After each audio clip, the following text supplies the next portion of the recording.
Hey,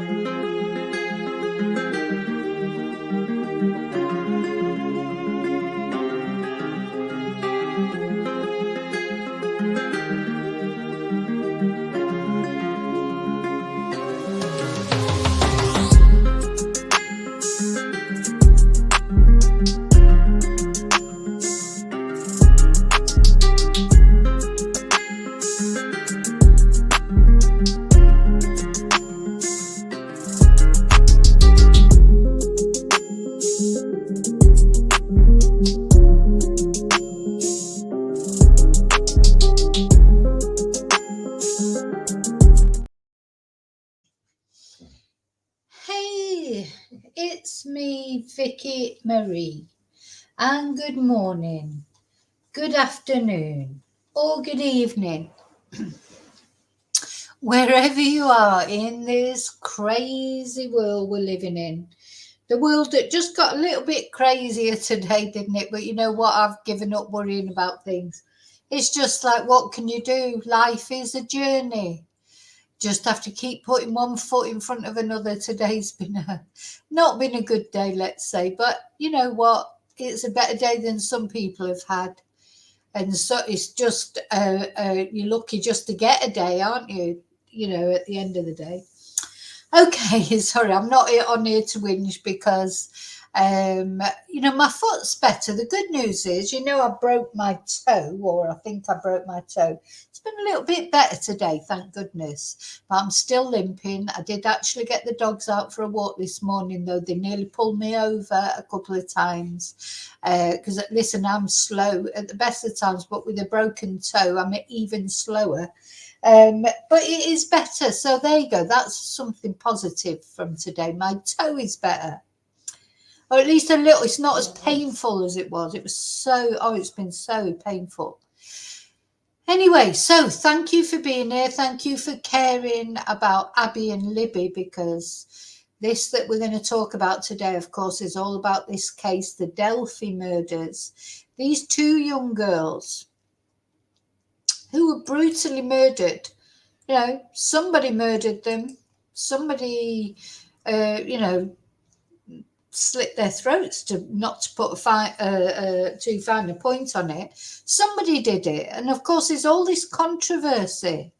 The trial is the trial is still ongoing, but the defense has just rested today. Did this guy do it? Richard Allen. Did he do it? A lot of people think he didn't do it. Or a lot of people think other people were involved. Who knows? Was he? I think without a doubt he was bridge guy, in my opinion. But of course, a lot of people don't even think that. This is Richard Allen, the chameleon. He looks different on every photo. You know, people say these e-fits don't really look like him, but in my opinion, they've all got the big gerbil cheeks. That's the one thing that they have got in common. But of course, he hasn't got these cheeks now, you know, because he's lost so much weight. And then people are saying he was badly treated in prison. You know, there's a lot of people defending not only his family, obviously his loved ones, but a lot of people say, no, he didn't do it. There's not enough evidence, blah, blah, blah. Well, we'll find out pretty quick, because the defense is now rested. So then it's going to be closing arguments, and then it's going to be jury deliberation. And the jury, who has seen a lot more than we've seen, they will decide if he's guilty or not, of course, won't they? But whatever happens won't bring back these beautiful girls, won't, bring them back to their family. But at least their family deserves some justice. They deserve to know who did this to Libby and Abby. But of course, no one wants to see the wrong person be found guilty. If he didn't do it, then, we don't want him to be found guilty. But have the prosecution supplied enough evidence to find Richard Allen guilty of murdering these two girls? That's what we're going to find out over the next week, isn't it? or the next few days, maybe even. Who knows how long it'll take the jury to come to their conclusion. But we've got to have closing arguments first, so I don't expect it won't be this week. So it's going to be next week, I expect. Sometime at the end of next week that we'll get a verdict. Now, there's a few sort of YouTubers, tweeters or Xers or whatever you call it now with your stupid Elon Musk changing the name of it, that I follow, some of which who are saying, you know, they think that Richard Allen is innocent. And some of these people that I follow, they're reputable people, you know, they're people that I would trust with what they say. They've been involved with the FBI, worked for the FBI before, and they seem to get sort of extra knowledge. And it's from them that I've got the PDF that I'm going to be talking about tonight. And I didn't even know about Ron Logan, this guy that a lot of people thought did it at the time. And that's what we're going to talk about. Is he another viable suspect? Did he do it? Or was it, you know, did he do it with Richard Allen? Because a lot of people think that Richard Allen might have been involved in it, but they don't think he could have done it on his own. Could he have done it on his own? You know, because there's still quite a lot that we don't know about what actually happened that day. You know, we don't know the full details of everything that happened that day. So what we're going to start off with is I'm going to show you a news video about the defense resting, you know, because there was some important evidence that I think the most important evidence that the defense has supplied is the data evidence. They reckon, they say they've provided an expert to, you know, you can always find an expert to prove anything, can't you? But they found an expert who says that Libby's phone, the headphones were plugged into Libby's phone long after Richard Allen was definitely back at home for when he has got an alibi. So they're saying, you know, who plugged those earphones into Libby's phone is the killer. And it wasn't Richard Allen because he'd left the scene by then. So anyway, we're going to have a little look at that. But then we're going to have a look at this Ron Logan. And as I say, I didn't know anything about this guy. But this is a guy that apparently was in the frame originally. Let's have a little look at him. He owns the land, I think, where Abby and Libby were found. And he has since died. He died of COVID a couple of years ago. So he's not, you know, possible to, even if they had any proof that he'd done it, he's dead, he's gone. He's, you know, he'd be, if it was him who did it or had anything to do with it, he'd be, you know, facing a different kind of judgment now. Something I'm just looking at there when I see these gloves. Is this typical what people would wear in that area?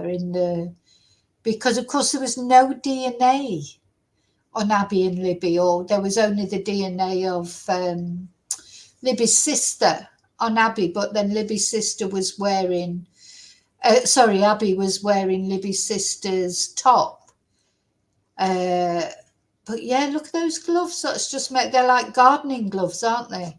Well, you would, you know, if you touched people with those on, you wouldn't leave any DNA, would you, or fingerprints or whatever? So I've only just noticed them. Anyway, this is Ron Logan, and he is someone who came under suspicion from the FBI right in the beginning of this case. And the FBI definitely considered him a viable suspect in this case. So we're going to talk about that. First of all, I'm just going to say hello to everyone. Hi, David. Hi, Lorna. Hi, Daniel. Yo, hi. Hi, Heather. Heather, didn't you know I broke my toe on Sunday? Well, I think I broke it. You know, I stubbed my toe. I've mentioned it. Oh, you mustn't have been watching bad girl, you weren't watching the video. I did mention it in a bit. I think it was Sunday. I don't know all the days. But God, it's Thursday tomorrow, isn't it? It's another week that's flown past. I stubbed it. I stubbed my toe on a chest of drawers in the bedroom. You know how much that hurts. And actually, I definitely think I broke it or broke a bone in my foot or something because it was so painful. But actually last night I soaked it, I put a sock on it, it does feel better today. It does feel, but this is the first day where I've not been in agony with it. Honestly, I've been in a lot of pain from it. But I have a student who's a doctor and she told me there's nothing you can do about it anyway, and just wear whatever feels comfortable, whatever doesn't hurt, and just wait for it to heal. There's nothing else you can do. So there you go. Hi, Angel. So, and hi to everybody watching at home. Hi to Replay crew. I know there's a lot of people that are interested in this case, and people have, people have taken a lot of interest in this case, and there are a lot of people that think that Richard Allen is innocent. I don't think I do. And even now, even after reading up about this Ron Logan that I didn't read, I didn't know about before, I do still think Richard Allen is the bridge guy. Put it that way. I think he's the bridge guy. I don't think this guy's the bridge guy, and we'll look at why I don't think that. Whether they were involved in it together, who knows? But we'll talk about it. So the first thing we're going to look at is just a news item that talks about the fact that the defense is rested. So now I am quite tired tonight. So I've literally only just finished work at 8 o'clock. Tuesday and Wednesday are now my busiest days. So if I lose the thread, look, I can't even work out how to put the video on. But that's when I'm tired. I do get a bit like where I can't function. But anyway, here we go. Yeah, it's sharing, isn't it? So just to... More breaking news. The defense rests its case in the trial of Delphi murders.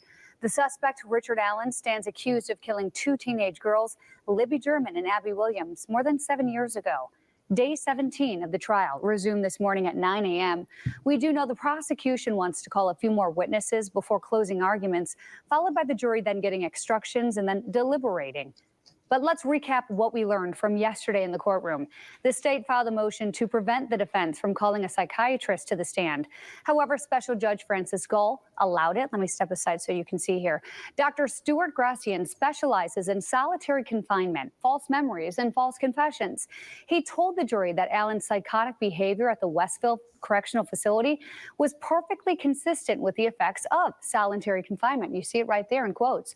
Now, he said he noticed symptoms of delirium on Allen's phone calls to other people and said delirium can lead to developing false memories, such as starting to believe things that never truly happened.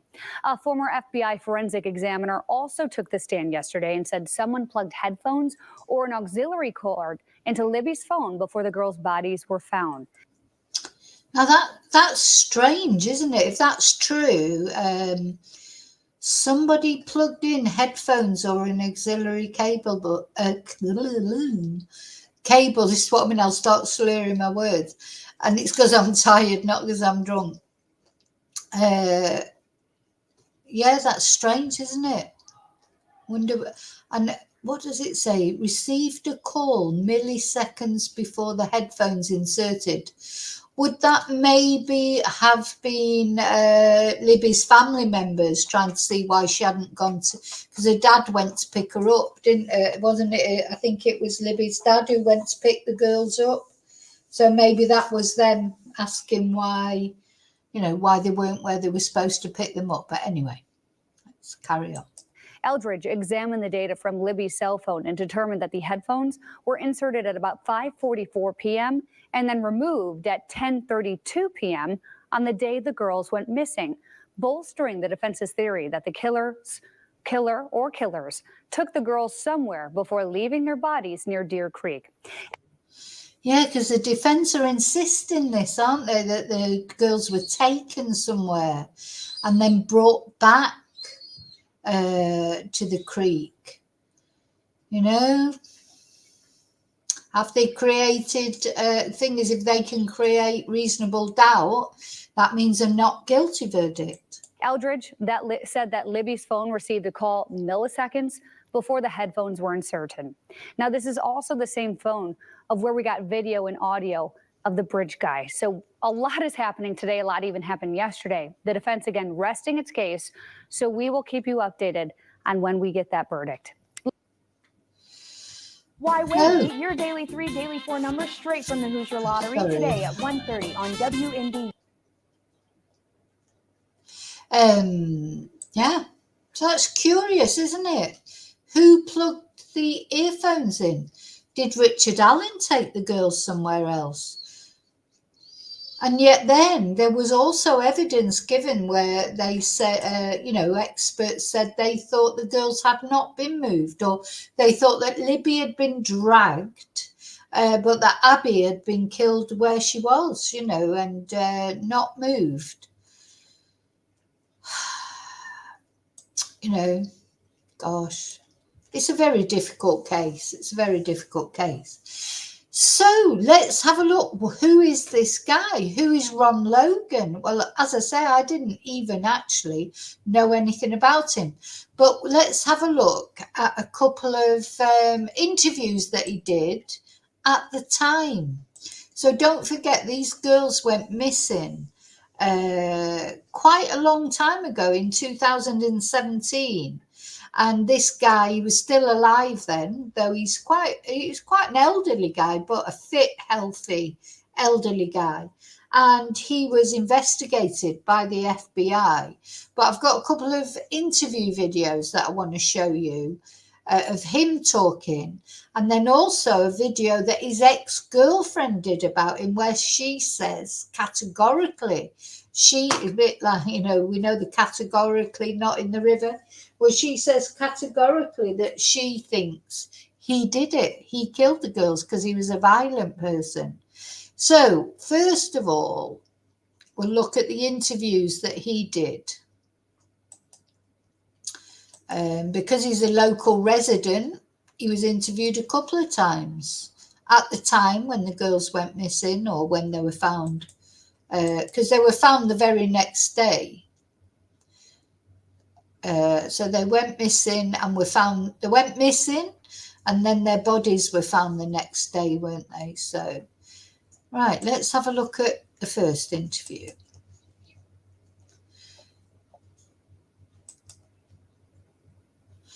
And did any of you know about this guy?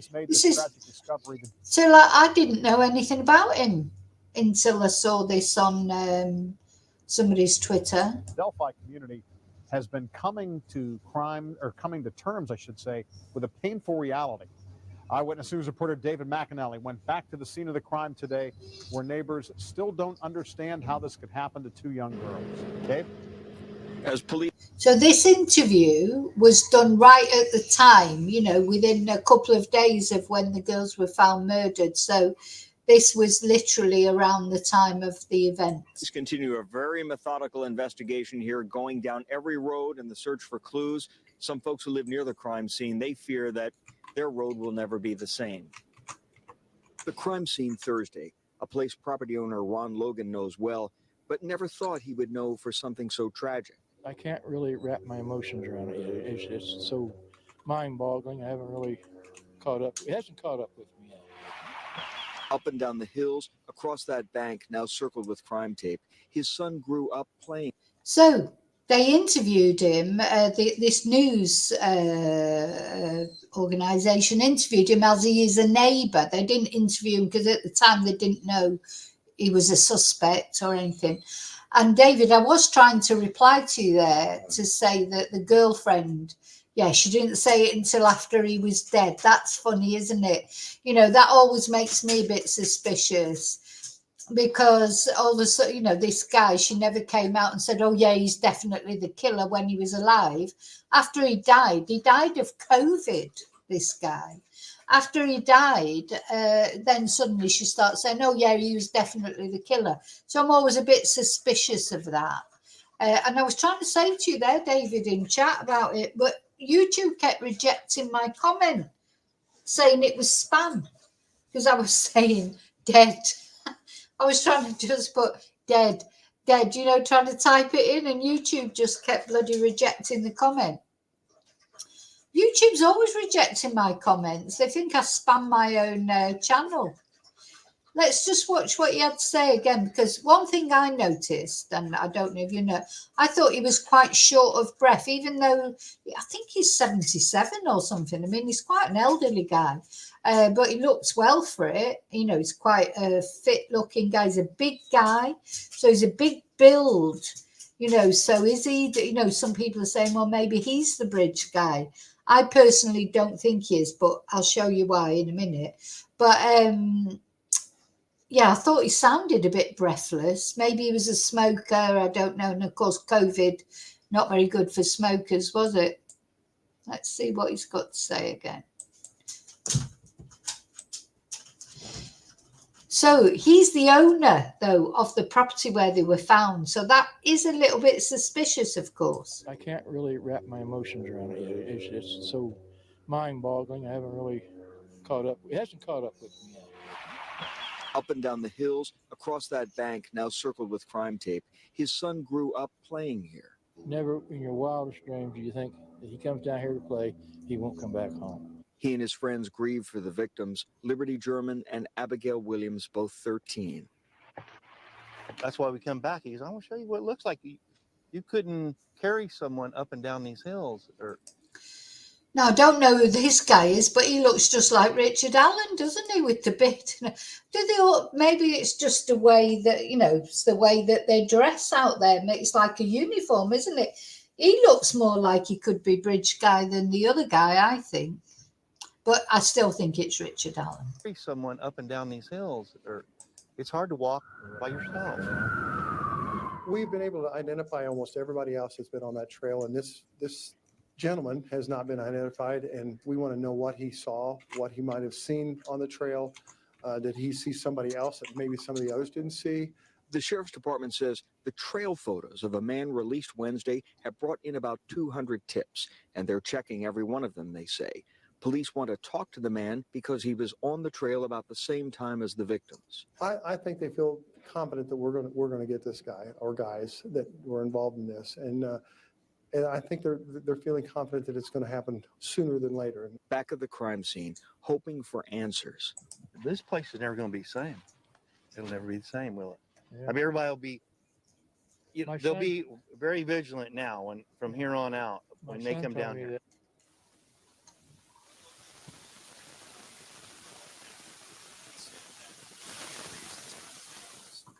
All right, that's David McAnally tonight in Delphi. Now, here's another look at the man police are so desperate to talk to. Again, they have not said he's a suspect or a person of interest. Instead, investigators believe that he is the only person they haven't identified.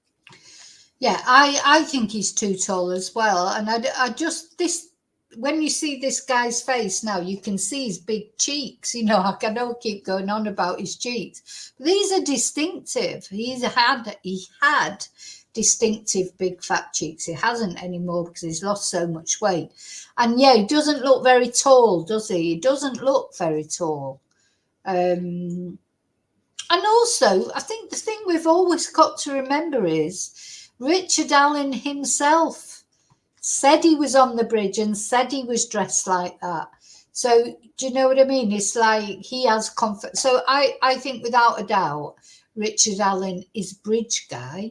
Maybe you could start thinking then, well, but does that mean that he killed them? So he definitely spoke to them because they took the video of him. And, you know, so he's definitely involved in it in some way. Identified who was in the area at that time. Now, if you were in the area that day or you know anything that could help solve this case, police do want to hear from you. They've set up a new tip line for information about the murders of Libby and Abby.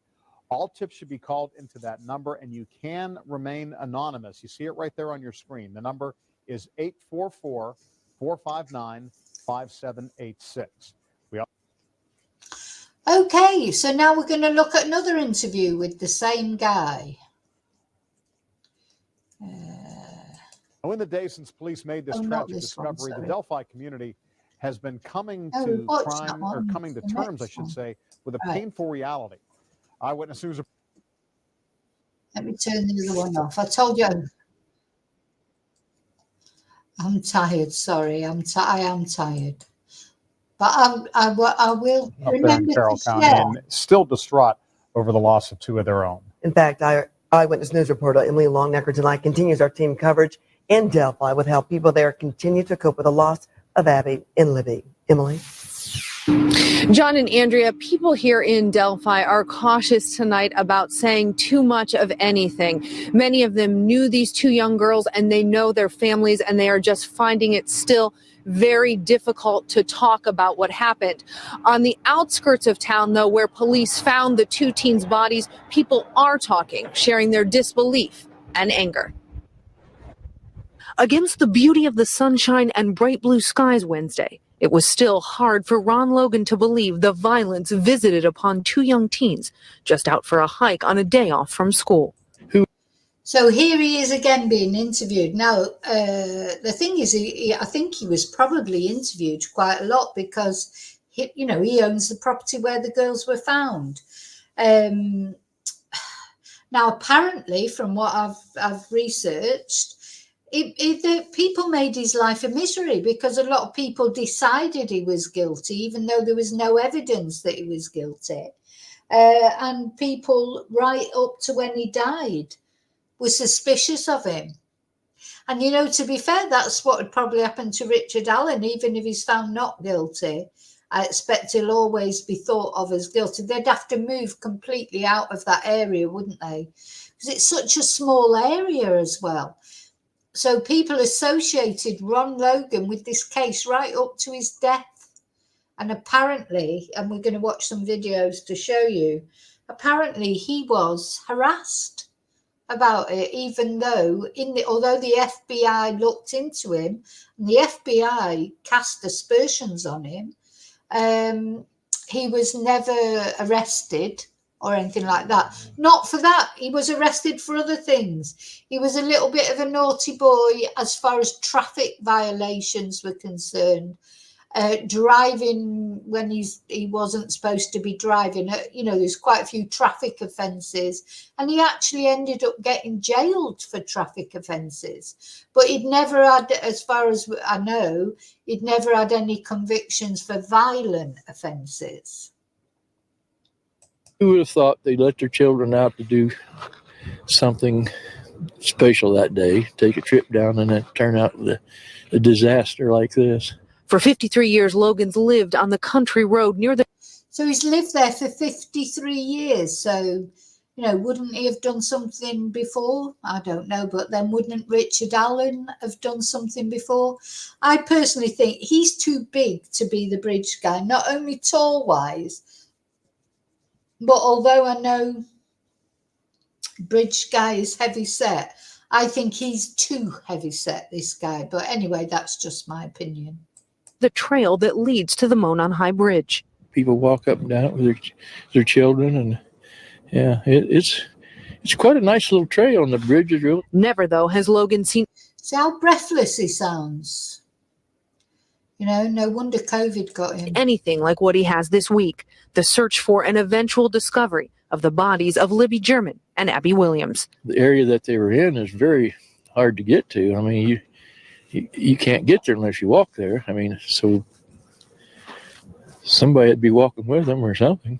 Those are the same kind of thoughts Marvin Sandifer keeps mulling over. His daughter used to hike the same trail. She said, I've seen a couple scruffy looking guys back in there, but So here's another guy from the area. They've all got the baseball cap on and a similar sort of look about them, haven't they?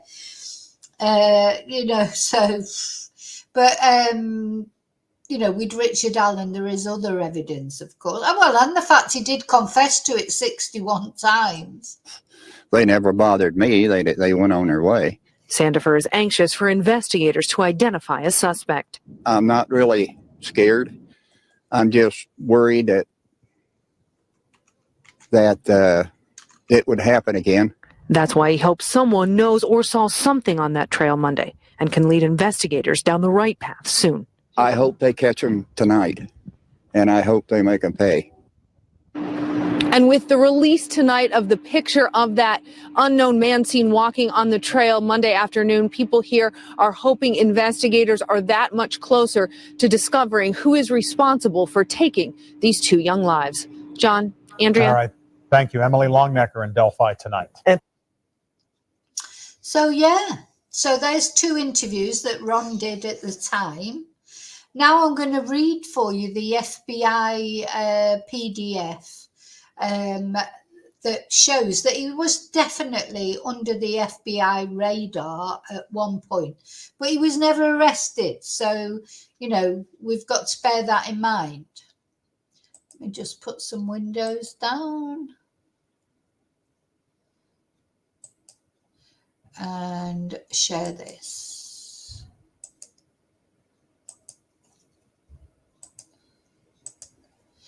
So I don't know how well you can see the actual PDF, but I'm going to read it out to you anyway. I don't know if I can. Oh, no, can I make it bigger? I'm not very good at. Oh, it's already on. Oh, yeah. So where are we? So let's go up to the beginning. So this is just the search warrant. Okay, so you are authorized and ordered in the name of the state of Indiana to enter into Ron Logan's entire property, described as a white 2-story single family dwelling, his detached garage, outbuildings and his car. For evidence related to the murders, I've got to make that smaller because I can't, to the murders of LG and AW, which of course is Libby German and Abby Williams, and diligently search for the following items. So this is a copy of the search warrant. Any and all evidence pertaining to a murder, including clothing, forensic evidence, blood, seen and unseen, hair, bodily fluids, seen and unseen, fibers, weapons, including guns and cutting instruments, electronic devices used to produce the cellular signals detected by law enforcement in the area of the crime scene, and animal hair samples. So the FBI, off they went. They're authorized to do all this. Computers and computer equipment, digital storage devices, tapes, cassettes, cartridges, streaming tape, commercial software and hardware,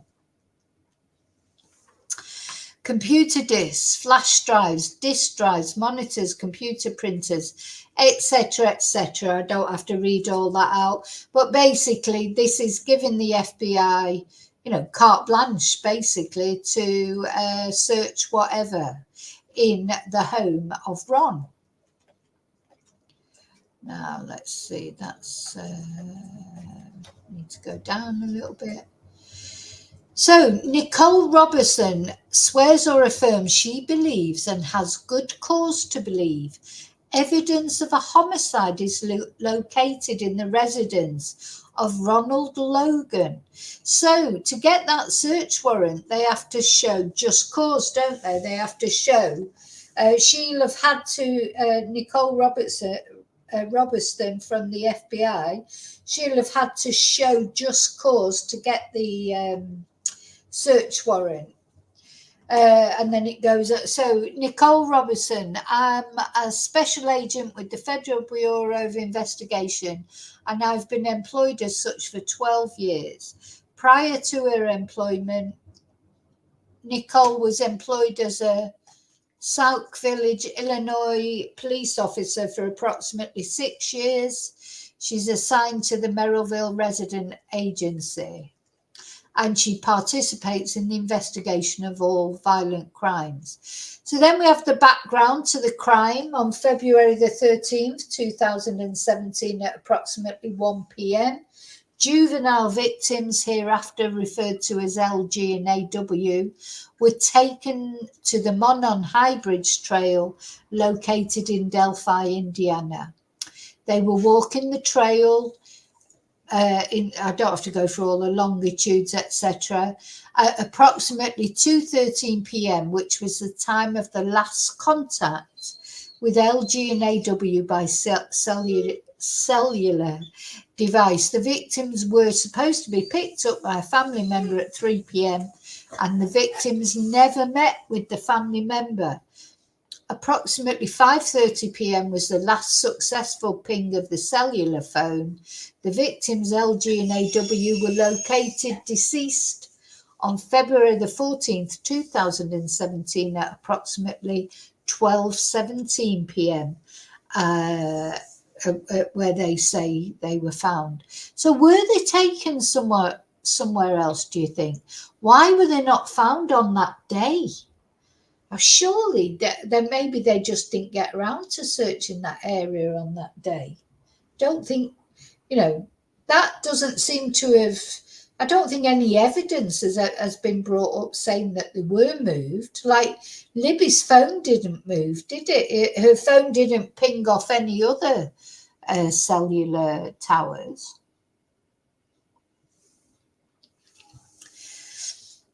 Anyway, it goes on to say, a suspect has been developed of a white male wearing a blue jacket with a heavy physical build, wearing a cap and blue jeans. The development of this suspect was made by a 43-second video taken on LG's phone, where the suspect follows the victims as they are walking on the Monon High Bridge Trail. Near the end of the video, the suspect speaks to the victims, saying "down the hill."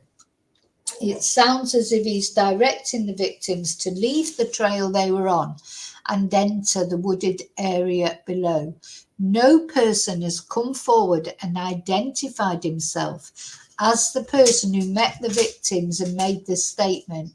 Therefore, it is believed that the person in LG's video participated in the killings. Images of the suspect have been broadcast on the news media since February the 15th, 2017 as a person of interest. LG and AW are presumed to have made contact with the unknown male at approximately 2:13 p.m. based upon analysis of LG's cell phone, which recorded the video.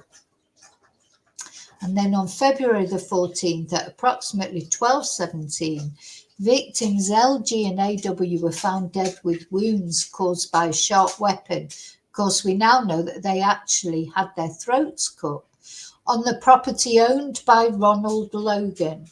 A large amount of blood was lost by the victims at the crime scene. So they're describing it as a crime scene.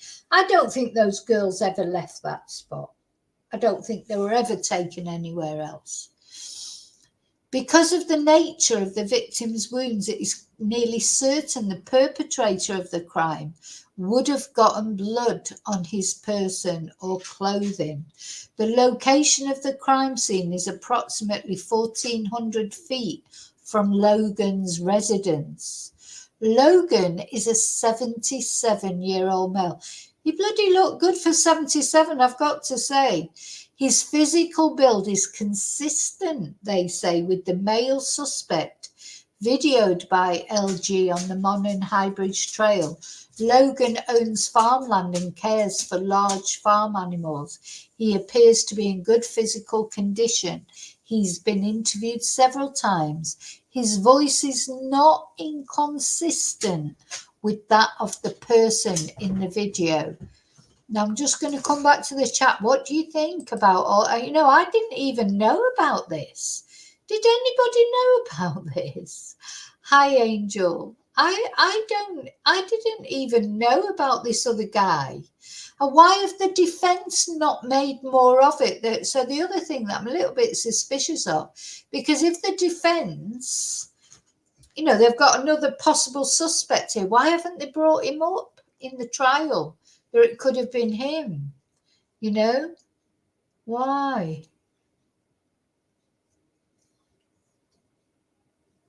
Why? So why has the defence not brought up this other guy? Do you know, at the trial that possibly did it? Oh, they weren't allowed to mention any third-party suspects. Okay, fair enough, I suppose. So, I suppose it's, I don't know. I mean, I'm not a legal person, so I don't know. But anyway, the thing is, the other thing that we have to remember is there was probably lots of suspects in the beginning, as they eliminated them all. Logan was never arrested. So, even though he was interviewed several times, he was never actually arrested, was he? Or not for the murders. Anyway, as I say, did go to prison because he was for quite a few traffic offences. We're going to look at that in a minute. Anyway, it was also discovered that the panties and sock of one of the victims was missing from the crime scene. So where are those panties and that sock? While the rest of their clothing was recovered, it also appeared the girls' bodies were moved and staged. But now in the trial, they were saying, no, they weren't moved, that Abby was killed where she was and Libby had been dragged, but not very far. Based upon my training and experience, it's common for perpetrators of this type of crime to take a souvenir, which is true, isn't it? Killers often take souvenirs, or in some fashion memorialize the crime scene. This is what makes me a bit worried, not worried exactly, but where is Richard Allen's phone from when this happened? I don't think Richard Allen will have thrown that phone away. If Richard Allen is guilty and he took photos maybe of Libby and Abby, and because there's a reason that phone can't be found anywhere, and maybe he had the trophies, do you think they'd be buried somewhere or hidden somewhere? These killers, they're normally very reluctant to let go of their souvenirs. So whether by photos or electronic or digital methods that are then downloaded onto computers, storage devices, tablets, phones, iPad devices, or other electronic devices that store digital data for later viewing, scanning, or copying. LG and AW had no visible signs of a struggle or fight. During the processing of the crime scene, investigators located unknown fibers and unidentified hairs. Well, they turned out to be to do with Libby's sister, didn't they? Which may later be used for comparison. So don't forget, no DNA of any, Richard Allen's DNA wasn't found. This guy's DNA, nobody's DNA was found except for Libby's sister's DNA or hair. So, now I'm thinking back now about those gloves that guy had on. I'm not saying it was necessarily him, but somebody was probably wearing gloves, I think, for there to be no DNA. Somebody moved them, so where's the DNA unless they did wash them in the creek or whatever, because there's, who knows? Anyway, another observation of this woman is that Logan owns numerous weapons, including handguns and knives. His home was searched as a result of a probation violation. The search was limited to the discovery of firearms and included only his main residence. So on February the 14th, at approximately 9:20 a.m., apparently Logan contacted his cousin, David Nulf. Logan asked Nulf to tell the police that Nulf came to Logan's home between 2 and 2:30 p.m. on February the 13th to pick up Logan And he also, so this was the other thing that was a little bit suspicious about Logan, is he had this weird sort of alibi that he'd gone to an aquarium or bought some fish, hadn't it? An aquarium store. So he apparently, allegedly, Logan told his cousin, Nulf, to say that he drove Logan to an aquarium store in Lafayette, Indiana. And Logan told Nulf to say they returned home to Logan's house between 5 and 5:30. On February the 14th, while requesting consent to search Logan's property, a law enforcement officer advised him that they would not search his home unless evidence led to his home. And he told the law enforcement officer he did not think evidence would lead them to that, but said, "I don't know." Now, he had a receipt. He had a receipt from Aquarium World in Lafayette dated February the 13th. Checkout time was 5:21. Logan resides approximately 22 miles from the store. It would take approximately 30 minutes to get to the store from Logan's home. So during an interview in March, Logan said he was picked up at around 3 p.m. and taken straight to the aquarium store in Lafayette. So how far? So they said 30 minutes away. So if he was picked up at 3 o'clock, he would have got there at 3:30, but his receipt was 5 o'clock or something, at 5:21. So, there's inconsistencies. So in his interview, Logan said after he was done at the aquarium store, he was driven straight home. But these statements were found to be factually false and intentionally designed to deceive LEOs. Now, the FBI definitely suspected Logan, but why did they never arrest him?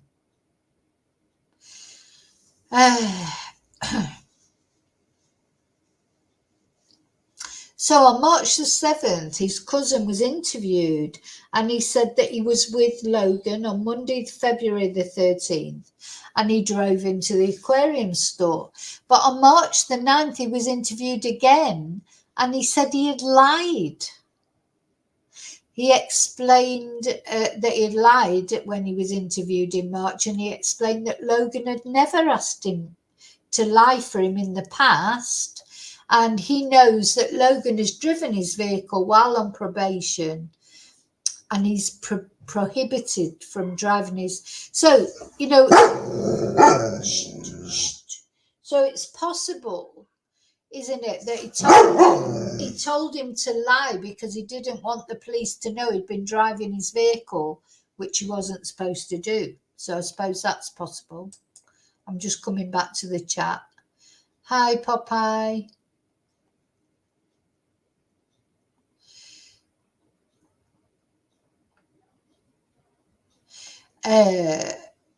No, there was no DNA whatsoever. No DNA whatsoever. And yeah, that point you're making, David, Rich Dallin had so many devices, didn't he? But he didn't have the phone from that day when these girls were murdered. He didn't have the phone that he had then. So out of all them devices he had, but he didn't have the phone from the time. So he said on March the 12th, Nulf, which is Logan's cousin, said that Logan called him on the morning of February the 14th, asked him to provide the alibi for his drive to the aquarium in Lafayette. The phone call was made prior to the law enforcement discovery of LG and AW's deceased bodies.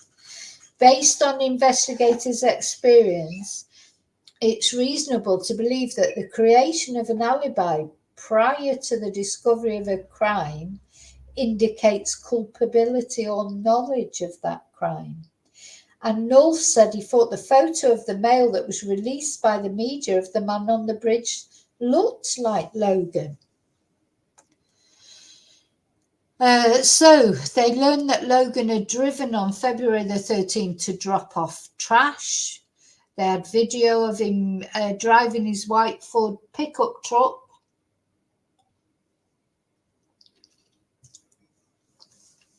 Between 11:27 and 11:32. And that put Logan at the transfer station from approximately 11:53 to 11:58. Logan did not ask him, Nulf, to provide an alibi for that drive. He only asked it for an alibi to the trip that would have occurred at the time of the apparent abduction of LG and AW. Now, we're going to talk about his girlfriend now, and we're going to watch the video shortly. So, on March the 8th, 2017, Kathleen Bennett was interviewed by the law enforcement officers. She met Logan about 7 or 8 years ago. She was in a personal relationship with Logan for a couple of months and would stay with him in his home on the weekends. But she said that, so she was saying this at the time. She said she left him after he became physically abusive. And during her interview, she explained that Logan continued to stalk and harass her after the breakup. She said that during their relationship, he had dragged her out of the car by her hair, and she still fears him. She's not had contact with him in approximately 2 years, and she told interviewers that he had told her in the past he could kill her and no one would find her body. So he doesn't, if it's true what she's saying, he doesn't seem like a very nice person, whatever, does he?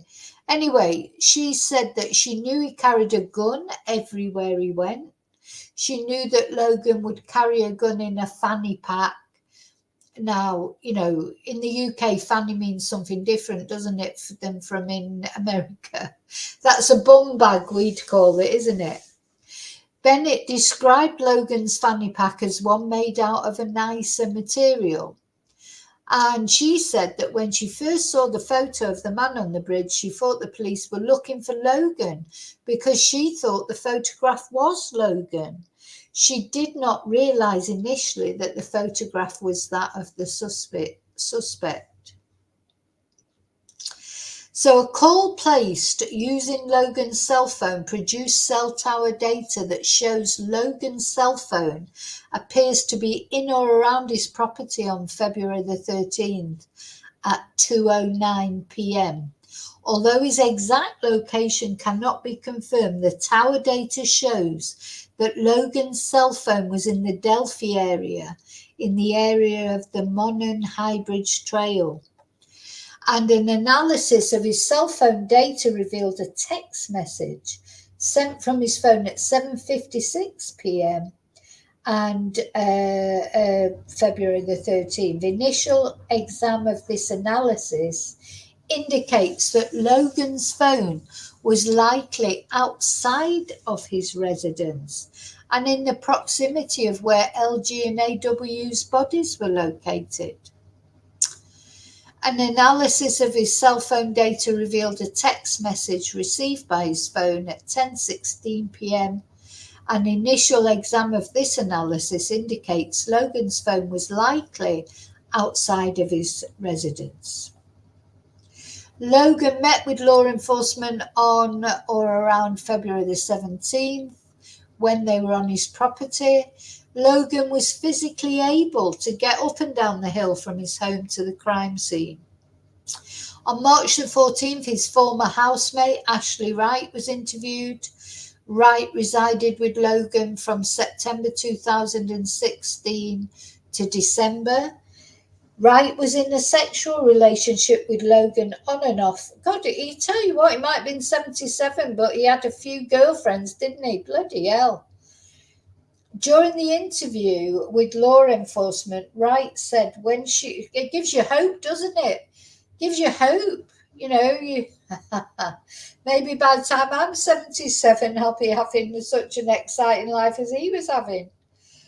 Anyway, during the interview with law enforcement, Wright said that when she first learnt that AW and LG were missing and then found dead near Logan's home, her initial thought was that Logan was involved.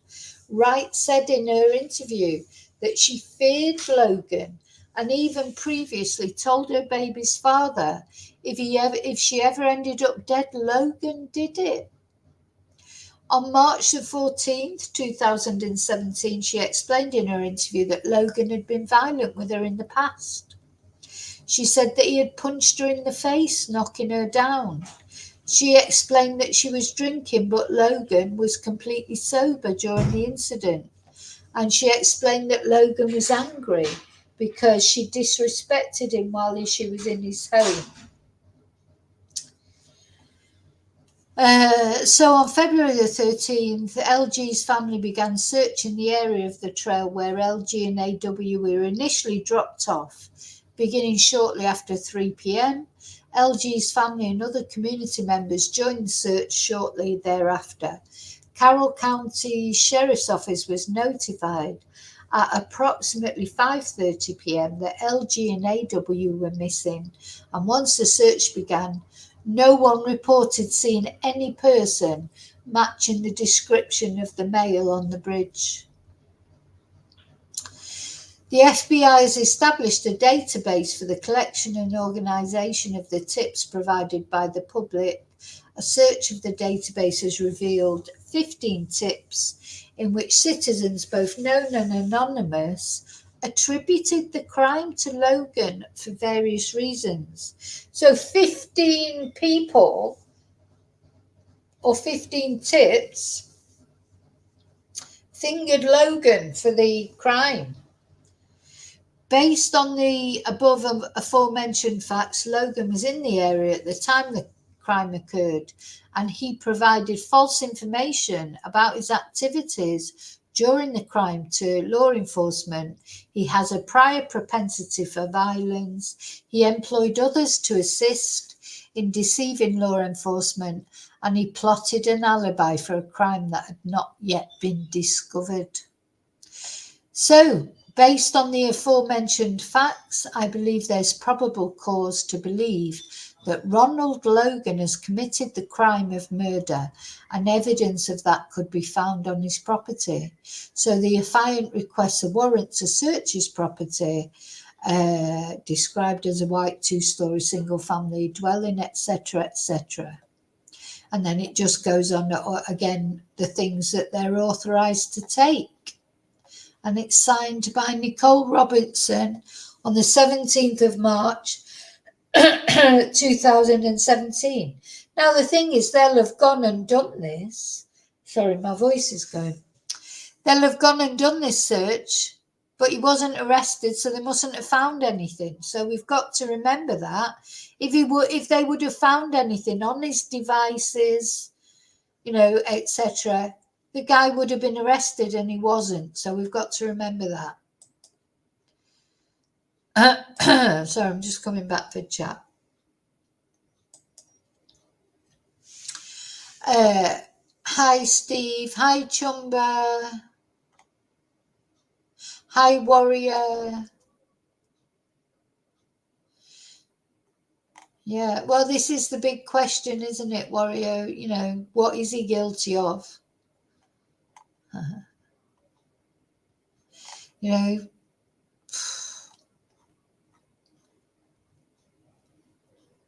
Is Wesley here? I didn't see Wesley. Hi, Wesley, are you there? So, that's what happened with the search warrant. But we have to remember, he was not arrested. Nothing was found then, I presume. That was the reason for the search warrant. But if he wasn't arrested afterwards, we can presume that nothing was found on his devices. Nothing was found in his home. And where is this sock and these panties that have been taken? They didn't find them in his home. And this was at the time that the crime happened. I mean, there's a big problem with this crime in general, isn't there? Because it was quite a few years ago. So, as far as the witnesses are concerned, eyewitnesses are notoriously unreliable when it's just happened. Never mind when you're going forward like 7 years or whatever, 6, 7 years. So, you know, it's difficult, isn't it? Because, well, we see. We don't know as well. There's things that the jury has seen that we haven't seen. Now, what we're going to look at now is the video of Ron Logan's girlfriend talking. Now, I believe this is after he died, though. So we've got to remember that as well. It's easy when someone dies to start casting aspersions on them. And I'm not saying, you know, maybe he is a domestic violence twonk. Maybe he did do all these things to this woman. I'm not saying he didn't. He could have been an absolute horrible person.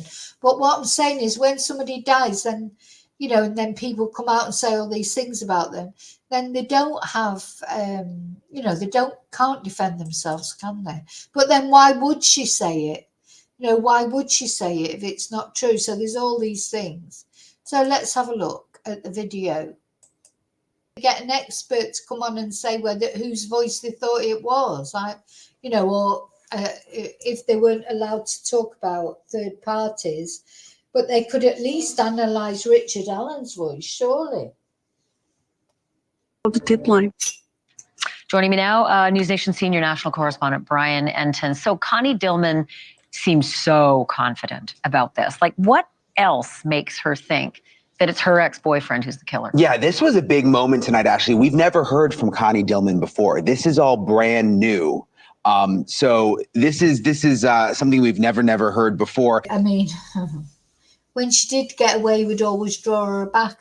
You know, I just don't know. I'm always reluctant not to believe a woman, to be honest, when she says things like this. But you just think, this is he was never even named as a suspect. So, you know, you've got to presume then that he was innocent, but who knows? To find out that when they looked into this, they talked to the cousin. The cousin didn't back that up. They were never able to clear that alibi, to figure out if it was true or not. And even to this day, it seems like he lied about where he went. Pretty specific when you're mentioning tropical fish, and easy to track that. But this is a small community, and you know they're not used to having double homicides, especially with kids. So, I mean, I've seen it happen. You know. All right. So, what about the property? Like, they did look at his property. They actually did investigate, but I feel like it might have been a long lag. They did, but it was a month after the murders.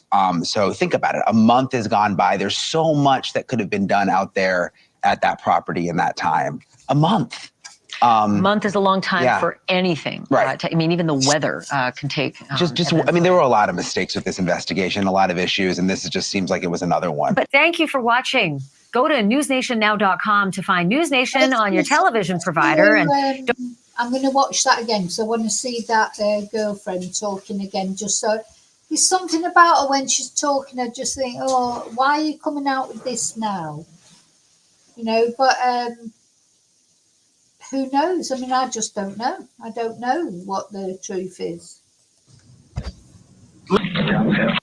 I still think that looks like Richard Allen.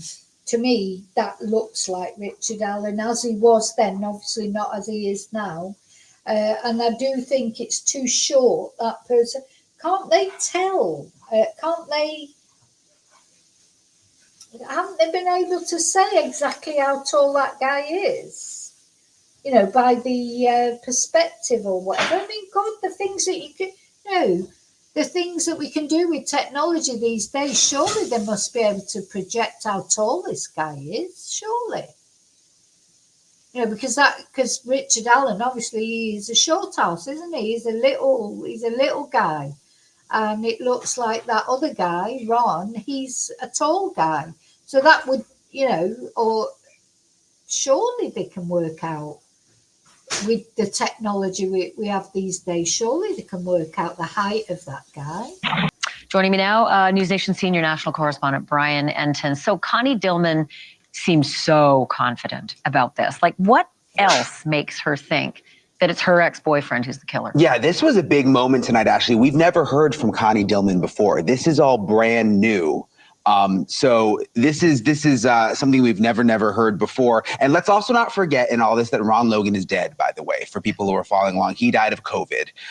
But she basically says that he is a bad man, that he is a violent man, that she thinks that he did it, that he was violent with her in the past. And as you heard in that clip, that when she heard that voice, she thought right away that it was Ron Logan.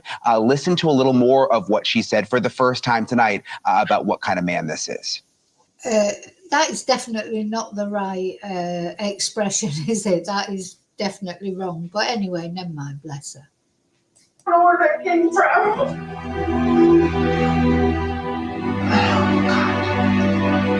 You know, I mean, that is proper evidence, isn't it? She's going to the doctor and has to have 7 staples put in her head. I mean, and you should go to, obviously, to the police with something like that. I'm lucky I got out of that situation, but it took a long time. It really is stunning to hear her tell that story for the first time. She's obviously very, very emotional. And again, she feels confident, Connie does, that the wrong. So, you know, it's a question, I suppose the thing with stuff like that, I mean, really, she could prove that easily by getting the doctor's report. And she must have had photos taken, you know, of her other injuries, surely. You know, so she could prove that, but there's no proof being offered. You know, so I'm always a little bit cautious because at the end of the day, Ron... Teenagers 5 years ago. It centers on this man, Ron, in the hunt for the killer of those 2 Indiana teenagers 5 years ago. It centers on this man. Now, he has got a similar build, hasn't he, to... Inside Edition Stephen Fabian interviewed him in 2017. Yeah, he's got a really big belly, hasn't he? He's got a really, really big belly, whereas the other guy's thick set, but I wouldn't say he's got a big belly like he's got. Just cannot believe. What do you hear on there? Nothing that I recognize at all. No one. I don't recognize the voice at all. Stephen asked Ron Logan to repeat those same. Now, maybe put on weight on purpose so that he looked less like the bridge guy. I don't think he's not the bridge guy. I don't think whether he had something to do with it. Maybe he did the whole thing, but I don't think he's that bridge guy. We should have a poll, shouldn't we? I can't do one on the. Anyway, never mind. Maybe I'll put one on the community post. We'll have a poll, see if anybody thinks he was involved in it or not. I've lost what I was showing. Hang on. Same chilling words. Listen. Down the hill. The newly revealed search warrant says Ron Logan's voice was not inconsistent with that of the. I mean, it's not inconsistent with what the guy had said, but probably any sort of, middle-aged to older man. See, I don't think this guy's got a white moustache, has he? The bridge guy. But anyway, probably anyone would sound similar. But also, what you've got to think is if he was guilty, is he really going to stand there on national TV and say down the hill? He's just not going to do it, is he? Or he's going to put on a different voice or something. It does sound like it, but I think probably 90% of the guys that live in that area would sound like it. Or, what do you think? What do you all think? The newly revealed search warrant says Ron Logan's voice was not inconsistent with that of the person in the video. And that image of the suspect, the warrant declares Logan's physical build is consistent with the suspect. I don't recognize the voice at all. Stephen asked Ron Logan to repeat those same chilling words. Listen. Down the hill. The newly revealed search warrant says Ron Logan's voice.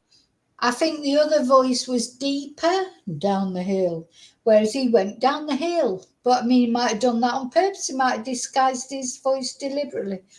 Who knows? Who knows? Who knows? Was not inconsistent with that of the person in the video. And that image of the suspect, the warrant declares Logan's physical build is consistent with the suspect.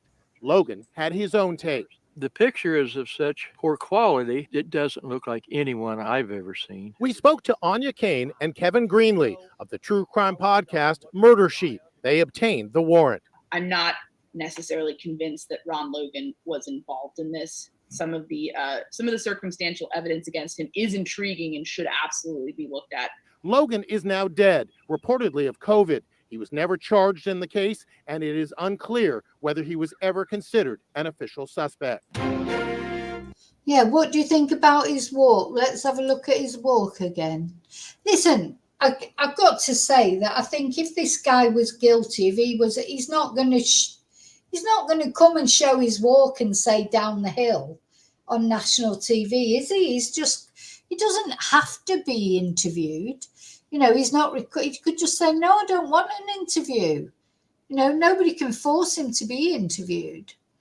So let's just have a look at his walk though again. Yeah, we could do. I'm not clever enough with videos and things to put a video at the side. You think they would have done that? They can probably do that. There's a similarity, but I think his tummy is too big. I think he's too big around the girth here. I think his legs are too long, and also he's got a white moustache, which I don't think Bridge Guy has got. But who knows? He was never charged in the case, and it is unclear whether he was ever considered an official. And I still cannot believe that the police or the FBI or, you know, anyone with all the sort of technology they've got at their disposal, surely they can say what height the Bridge Guy was. He looks too tall to me, too tall, too fat. His tummy's too big. But yeah, who knows? Who knows? Suspect. Right. What else have I got? Is that the last video? Hang on. Oh no. So then on.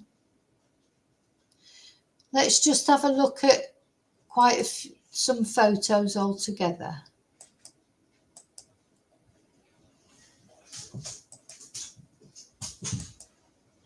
Oh yeah, let's have a look at this. So this is when he went to prison. So the owner of the land where two Delphi girls were found murdered in February was sentenced to almost 4 years in prison on illegal driving charges. Ron Logan, 77, pleaded guilty to being a habitual traffic violator and violating probation by getting behind the wheel of his truck after a judge told him not to drive, following his most recent 2014 drunk driving arrest. I think, or it's possible. Is it not possible that that's the reason he asked his cousin to lie about taking him to the aquarium? Anyway, maybe in the future no one else will be murdered in my backyard, Logan told Carroll Superior Judge Curtis Foots, apparently to the surprise of his own attorney, when asked if he wished to speak up for himself. Logan admitted violating his probation and the court's no driving order with less than a month to go. What? Oh, dear me. So he violated his probation and the court's no driving order with less than a month to go when he visited a county waste transfer station the day Libby German and Abby Williams were murdered. I mean, what? Surely they searched that waste transfer station. Anyway, their bodies found on his property the next day, and 2 weeks later, when he was spotted drinking a beer at a Tippecanoe County pizza restaurant. The lifelong Carroll County resident is not a suspect in the deaths.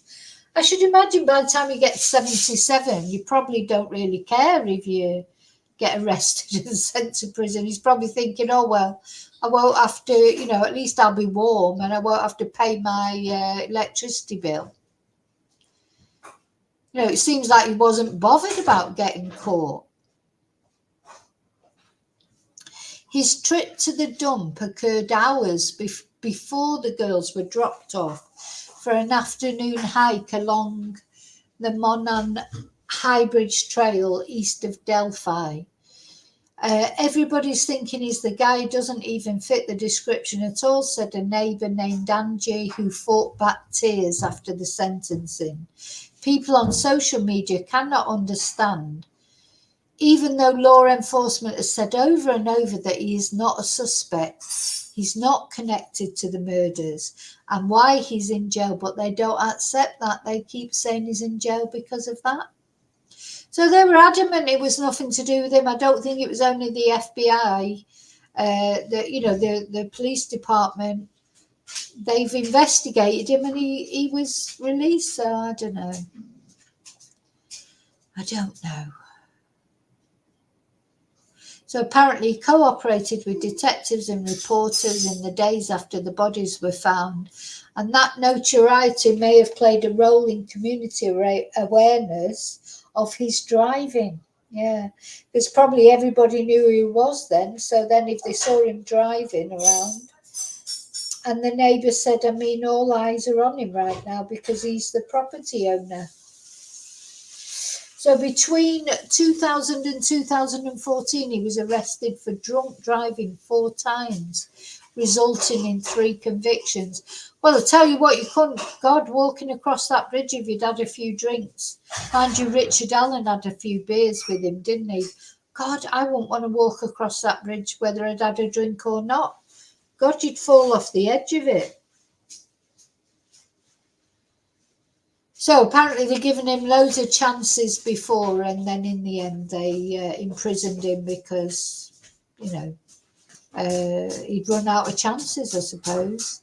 So he got 22 months. So did he die in prison then?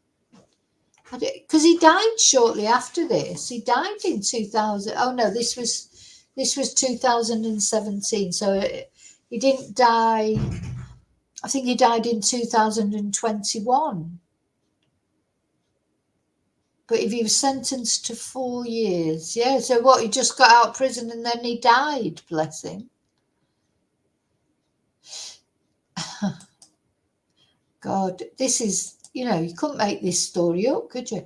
Anyway, I just want to show you various photos of him to see what you think.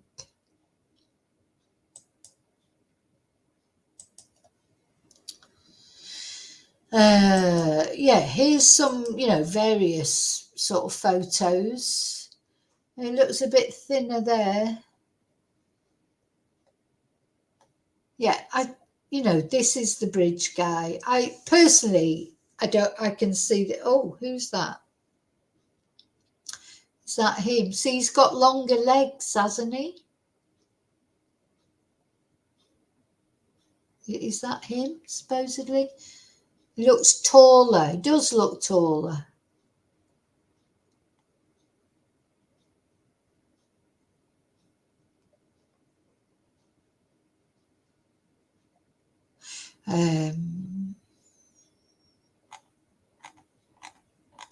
Anyway, so I want to look now at Reddit when they announced on a subreddit that he died. Now, I don't know who this guy is. He's got his own YouTube channel. I'm going to show. I hope he's should have contacted him actually and asked if I could use his video. But I just want to show it briefly anyway. Not going to show the whole video.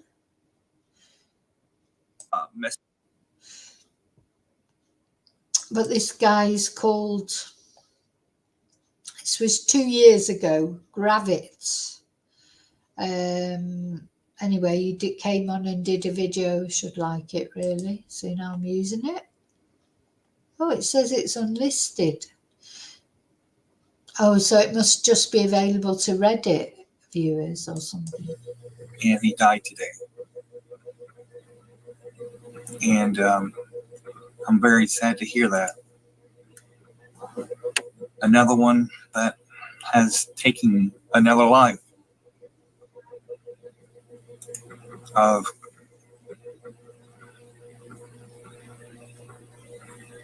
I understand he's been on the ventilator. He was the person was saying it's sad that, hey Teresa, how you doing? It is very sad that Ron Logan has died. He looks genuinely upset, this guy. So whether he was a friend of his or whatever, but he does look genuinely upset that he's died. So he was on a ventilator. You know, COVID claimed a lot of people, didn't it? I'm reading the notes here that he's been on a ventilator about 11 a.m. this morning. So another person has passed away from this deadly disease, this virus, and it's sad that it's getting as old as he was. That don't have enough immune system in his body, but he was on the ventilator to keep him alive. Yeah. So I mean, he was a good age, wasn't he? So he was. If he was he 77 when he died, or was he 77 when Abby and Libby were murdered? I don't know. I mean, he did well to get to that age. I mean, Abby and Libby didn't even get to sort of, out of their teens, did they? So, old age is definitely a privilege. Also, he had a lot, he had sex tools. So, he had an interesting life, didn't he? Do you know what I mean? He's like, he certainly had a good life, didn't he? He was at it right till the end, with his sex tools and everything. Whether it was the blue pills that were keeping him going, but some of it was keeping him going. So, yeah, it's very sad that he died of COVID. But, of course, he had reached a good age, I suppose. But, do you know what? I always remember, my dad, because I remember my dad used to, I'm from Manchester, and my dad would sit and read the Manchester Evening News and all the obituaries, and he'd be reading through the obituaries, and every now and again he'd say, "Oh, such and such has died," and it'd be somebody that he used to work with years ago or whatever. He'd say, "Oh, such and such has died," and I'd say, "Oh, how old was he?" And, because I was young then. So when you're young, anything over 30 is old, isn't it? And he'd say, "Oh, only young, 75 or whatever." And I'd think, "Oh, God, only young, 75. But, of course, when you're 74, 75, not saying I'm 74, I'm not that old yet. Not yet, but hopefully I will be one day. I mean, if you manage to get to that age, you're lucky, aren't you? But yeah, I often think about that. My dad and I used to say, "Oh, he's only young, 75, or only young, whatever." And I used to think, "What, only young? God, that's ancient." But, my dad was probably 70 by then. So he was thinking, 74 is not really that old. But, it's funny, isn't it? As you get older,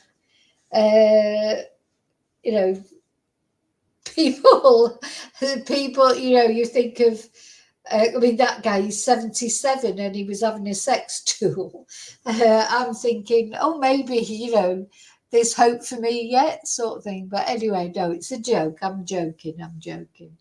Last thing I'd want is a sex tool, whatever that is. I think she meant to say sex toy, to be honest, because a sex tool conjures up a completely different picture, doesn't it, than a sex tool is different from a sex toy. I don't know. Oh dear. But anyway, so Ronnie certainly had an interesting life. And I'm not trying to make light of it, because if he was a murderer of two teenage girls, then he's a bloody horrible person. Or even if what that woman was saying about him, that he attacked her with a wrench and did all those horrible things to her, He's not a nice person, is he? But I don't know. See, I don't know for sure if he did those things. I'm surprised that she hasn't shown any evidence, because she said that she had to have 7 staples in her head. Surely she'd have some medical reports from that.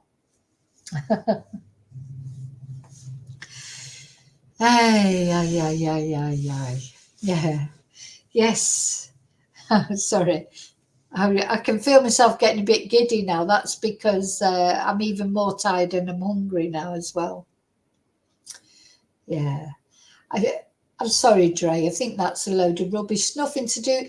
You really, some people out there, they're saying that Libby's sister, because it was her hair from Kelsey German, who had, don't forget, given her hoodie to Abby to wear.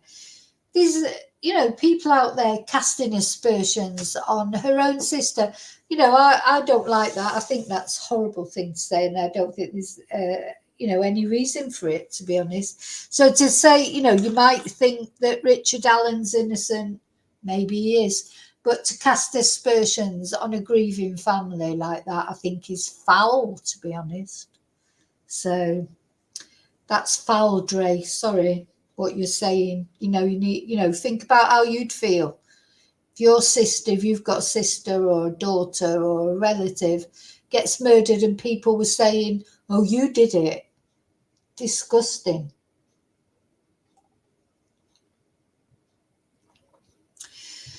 Disgusting. Okay, so I'm going. So I hope you found that interesting. I never knew anything about this Ron before, so I'm interested to read about it. And I feel for the jury of Richard Allen, because they've got a massive task, to try and sort the wheat from the chaff. Maybe they've been shown things, they've definitely been shown things that we haven't seen. So that might have helped them to make up their mind one way or another, and we'll see. Oh, shut up, Dre. Shut up. You're totally getting on my nerves now. You idiot. Sorry. Total idiot. I'm going into Grey Hughes mode here. Get these idiots on. I don't even know you. You never come in my chat before. There's only come in my chat chatting shite. What a fool. Never mind. Dre, go and lie down in a dark room. Go and get some help. Go and get some help. Okay, I'm going. And thank you so much for watching. Thank you for, apart from Dre, you can just piss off and don't ever come on my chat again. But apart from them, thank you everyone else for being respectful. We can all have inquiring minds about things, but it doesn't, we don't start blaming sisters of murdered girls with absolutely no reason to say it whatsoever. We don't do that. We're a bit more respectful than that. And thank you so much for watching. Thank you for caring about Libby and Abby. And I just hope they get justice one way or the other. Because the thing is, somebody murdered these girls. Whether it was Ron, whether it was Richard Allen, but somebody did it. Some twonk did it. And they need to be held responsible, don't they? Yeah, Dre, Dr. Dre. It's such a ridiculous name as well. Such a ridiculous handle, isn't it? Dre. Oh dear. Anyway, I shouldn't get into arguments with anonymous idiots. They're not even real people, most of them. Okay. Oh, maybe it's Nightbots or Alter Ego. Maybe it's Nightbots or Alter Ego. Okay, I'm going to put on my community, it'll be tomorrow now probably because I'm too tired now, but tomorrow I'm going to put like a poll and see what people think one way or another. So take care. I'll see you really soon in the next video. Please don't forget to like and subscribe. Even you, Dre, if you want to subscribe, if you want to come on every now and again and make a tit of yourself, you go ahead. And I'll see you really soon in the next video. Thank you so much. Bye.